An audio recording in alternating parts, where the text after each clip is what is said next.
sirajir tu jede lalabu kayonu sidamnef galmange nakarati nafu kokuma oromo itichufi ajeni rane isaga farako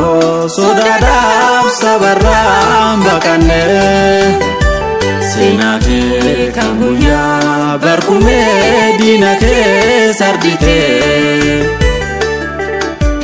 irbusen te sabaf inganuf dugara cichite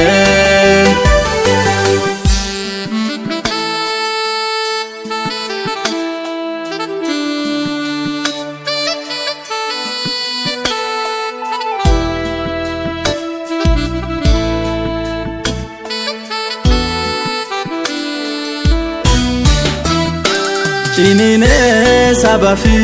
falmate kan sabaf of kenne guddate ijoolleen Oromoo yoo jettu jechi kee ta qalbii na jirtu adowaan kan nurraa danqame seenaan farda badeessiin argame jiruteef takkumaan dhiphanne dhugaadhaaf of biraa sidhamne jechasaa kamimee kam dhiisaa iddituu akka soomsaaf kanniisaa acheegaaf barkumee acheegaaf ado'aa acheegaaf amarreessa atiin duutu yoomuu nu keessa acheegaaf barkumee acheegaaf ado'aa acheegaaf amarreessa atiin duutu yoomuu nu keessa.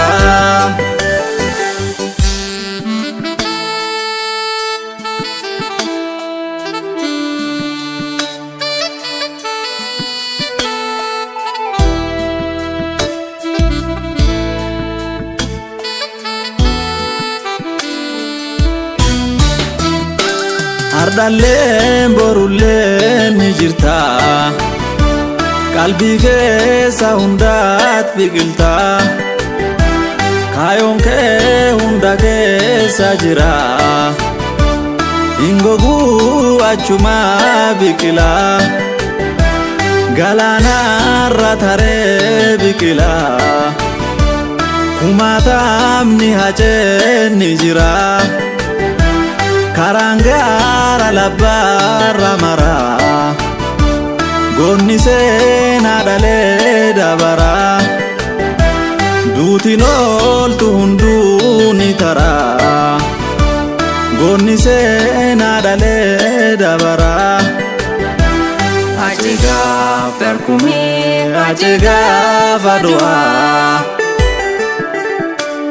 acheegaaf amarreessa atiin duutu yoomuu nu keessa acheegaaf barkumee acheegaaf ado'aa.